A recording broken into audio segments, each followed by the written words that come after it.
This channel does not promote any violent, harmful, or illegal activities. All content provided by this channel is meant for an educational purpose only.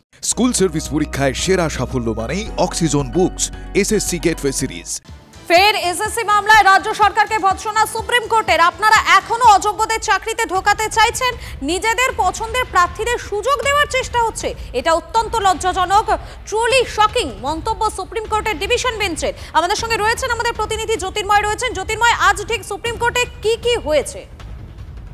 দেখো, একটি মামলা হয়েছে, যে মামলাটি নতুন মামলা। এসএসসির যে নিয়োগ, সেই নিয়োগ যখন নতুন করে হওয়ার সিদ্ধান্ত হয়েছে এবং সেই সংক্রান্ত নতুন পরীক্ষা হওয়ার কথা, সেই পরীক্ষা পেছনোর দাবিতে বা আবেদন জানিয়ে কয়েকজন পরীক্ষার্থী তারা সুপ্রিম কোর্টে দ্বারস্থ হয়েছে। লক্ষ্য যখন স্কুল সার্ভিস, সঙ্গে আছে গেটওয়ে সিরিজ, অক্সিজন বুকস। এর পাশাপাশি যারা ৪৫% নাম্বার পেয়ে এখন শিক্ষকতা করছেন, তারা আবারও পরীক্ষায় বসার জন্য তারা আবেদন জানান এবং সেই বিষয়েও এই মামলাতে যুক্ত হয়েছে। যখন এই সংক্রান্ত শুনানি আজ সুপ্রিম কোর্টে চলছিল, ঠিক সেই সময় দুর্নীতির প্রসঙ্গ ওঠে। অভিযোগ ওঠে যে কমিশন তারা আবারও পিছন দরজা দিয়ে অযোগ্য প্রার্থীদের চাকরি দেওয়ার চেষ্টা করছে। আর তখনই বিচারপতি তাৎপর্যপূর্ণভাবে বলেন যে এই পুরো ঘটনাটাই ট্রুলি শকিং, কারণ এক্ষেত্রে এর আগেও সুপ্রিম কোর্ট স্পষ্ট করে দিয়েছে যে কোনো অযোগ্য প্রার্থী চাকরি পাবে না এবং সেক্ষেত্রে নিয়োগ কমিশন তারা আবারও নতুন করে সেই একই চেষ্টা করছে। সেই বিষয়টি অত্যন্ত দুর্ভাগ্যজনক এবং ট্রুলি শকিং বলে আজকে মন্তব্য করেন বিচারপতি।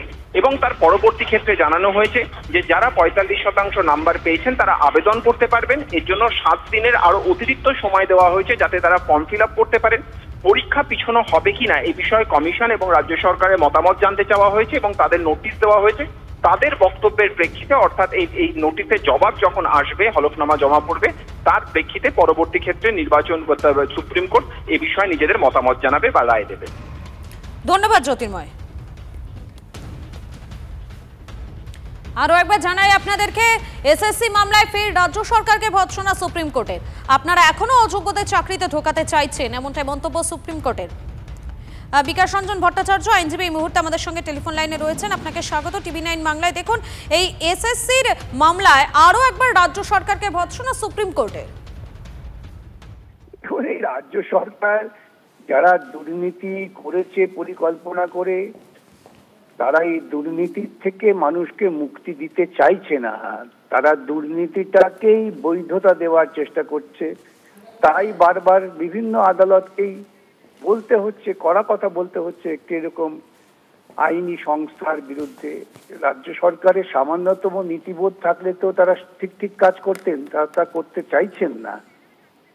আবারও বলি, দুর্নীতিটাই এই রাজ্য সরকারের কাছে একমাত্র অবলম্বিত সুনীতি, সেই জন্যই তারা এই রকম বিপদে পড়ছেন। ধন্যবাদ আপনাকে।